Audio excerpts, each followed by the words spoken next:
Okay, another day, still haven't finished the wall. Just cuts. So, still got more to go.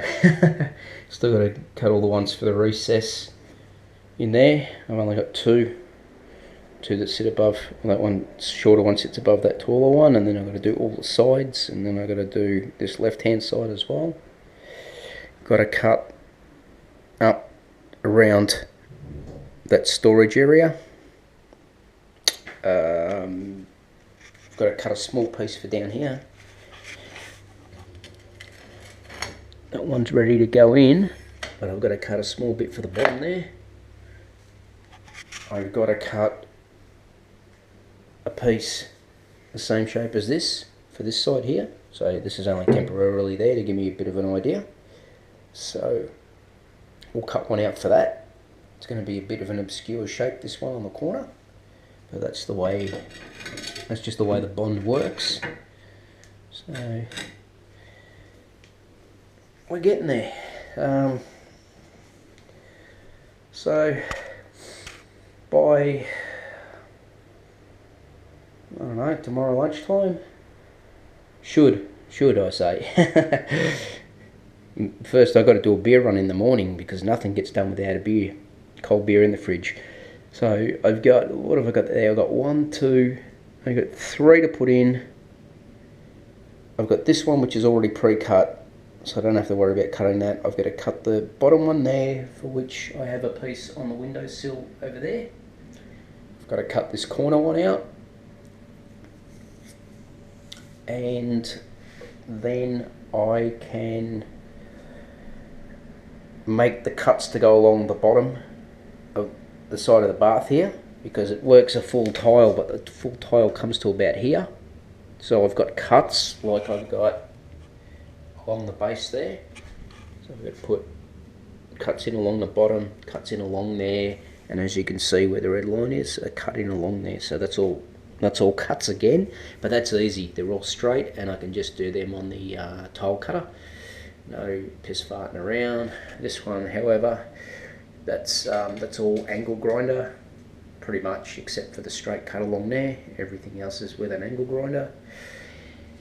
And yeah, once that's all cut, we'll slide the bath. Oh, we've got the cradle over there for the bath to sit on, so we'll slide the cradle in, screw it all together, then slide the bath in, which will now sit on top of the tiles.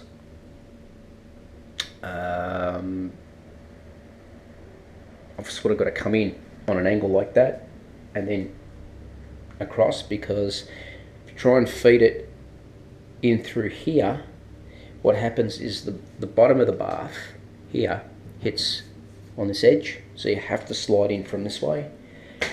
So once I get it in, I can prop the bath up so that I can lay these.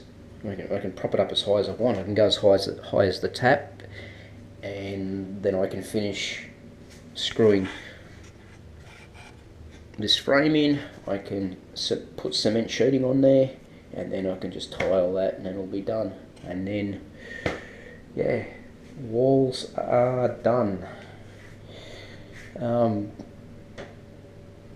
Then I'll pull out all the stuff that's in here, give the existing tiles a bit of a clean. I've left these in because I need the extra height to create the fall here into the basin, shower base. So putting another tile on top of that makes that a fraction over 20 mil,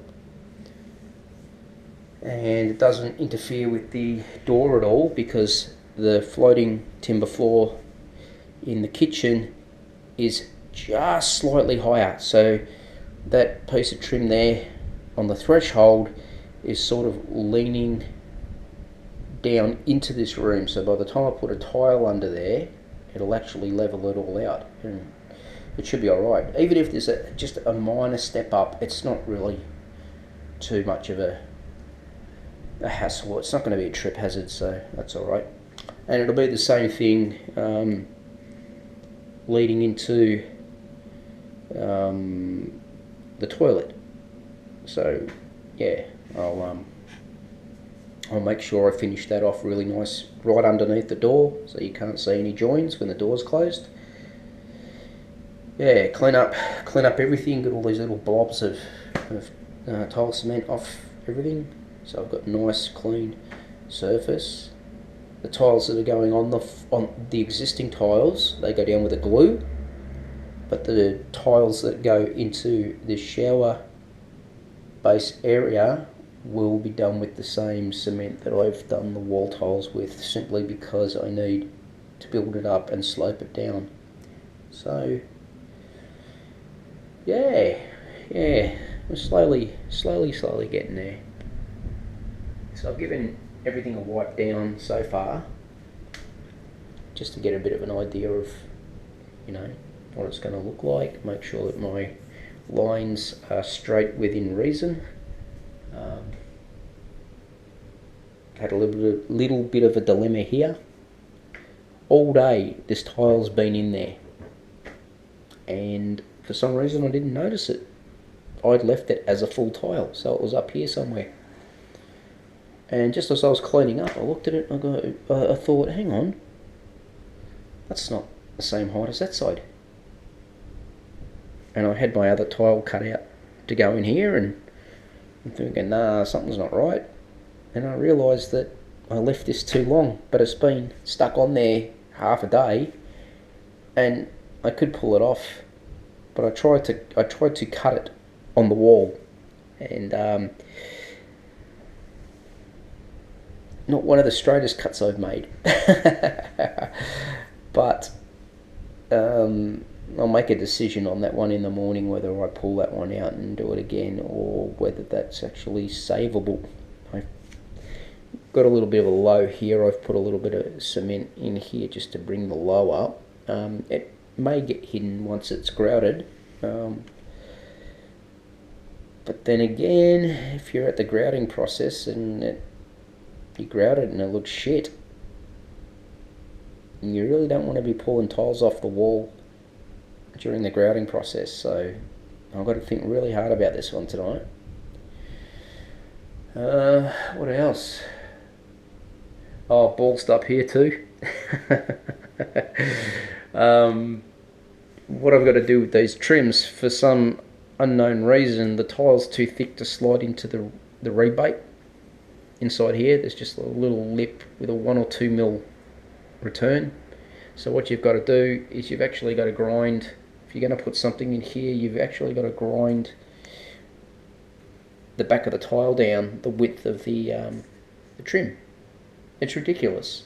They make these tiles 10 mil thick, but they make this trim with an 8 mil rebate, but as you can see there, it's stamped 10 mil. 10 mil. It's clearly not for fucking 10 mil tiles. So yeah, not good. And that's where I'm losing a lot of time too, because every single edge, wherever there's a trim, right along, down, along here, and along here, have all had to be ground back along the edges. So there's just been excessive amounts of cutting. So when I do the old bathroom and turn that into an ensuite,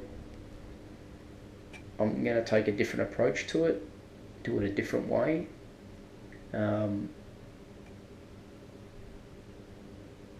Because I've learned my lessons from this one. I'm still learning.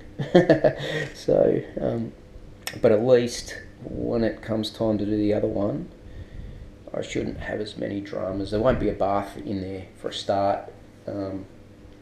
So there'll just be a big ass double shower. So if you think this one's big, this is nothing compared to the other one that is going into the ensuite. Double shower heads, or double set of taps, of course, and even a seated area. so you can actually sit down. Especially, I'll need that for when I get my hip replacement done. So I'm already factoring in geriatric aids. Look at this, we got a bit of splatter here. But you get that. Yeah, so I'll leave it here, guys, and we'll pick up on the vid tomorrow, and hopefully by the end of the day, all the walls will be finished, and the tub will be back in.